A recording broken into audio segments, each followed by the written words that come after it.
One of the most difficult problems under the federal system is the adjustment of administrative relations between the union and the states. In the absence of clear provisions in the constitution, considerable difficulty is often experienced by the union and the states in the discharge of these responsibilities. The farmers of the Indian Constitution therefore decided to include detailed provisions so as to avoid clashes between the union and the states in the administrative field.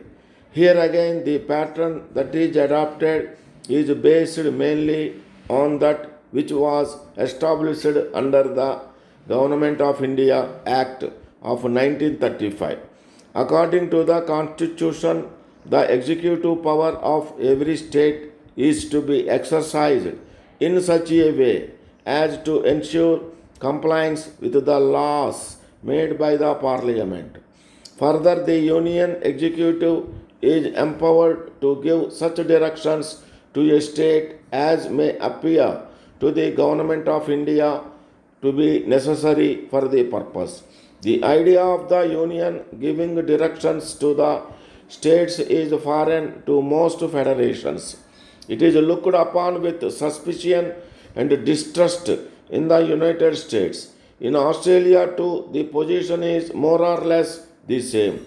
Yet it is difficult to see how this can altogether be avoided in practice. If the center did not have such power, it would become impossible to secure the proper execution of the laws which Parliament was obliged to enact. Take, for instance, laws such as the untouchability abolition law, factory legislation, child marriage abolition law, etc. Not satisfied with the general power of the Union to give directions to the states, the Constitution goes a step further and calls upon every state not to impede or prejudice the executive power of the Union in the state. If any Union agency finds it difficult to function within a state, the Union Executive is empowered to issue appropriate directions to the state government to remove all obstacles. It is possible that by reason of the special directions given by the center, some extra cost above normal may be incurred by the states in the performance of the service. The Constitution provides for compensating the states for the extra expenditure they incur on account of undertaking such tasks. The Constitution also empowers the Union Executive with the consent of the government of a state to entrust to that government or its officers functions which fall within the scope of the union's executive functions. Parliament is also empowered in a similar manner to confer power or impose duties on state officers through any of its laws which has application in a state. The union government will pay to the state the cost involved in the discharge of such functions by the state or its officers. Another provision that facilitates that smooth transaction of administrative business is embodied in the Constitution. According to this, full faith and credit shall be given to public acts, records, and judicial proceedings of the Union and the states in all parts of India territory.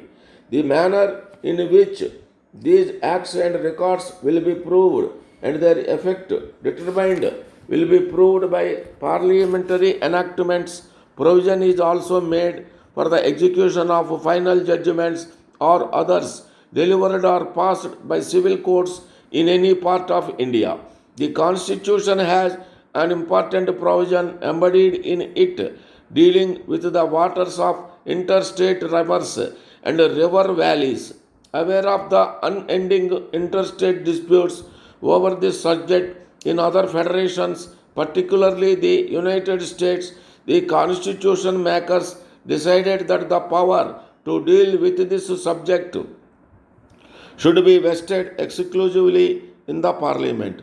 The parliament may be law provide for the adjudication of any dispute or complaint with respect to the use, distribution of control of the waters of any interstate river or river valley. Parliament may also provide that neither the Supreme Court nor any other court shall exercise any jurisdiction in respect of any such dispute or complaint.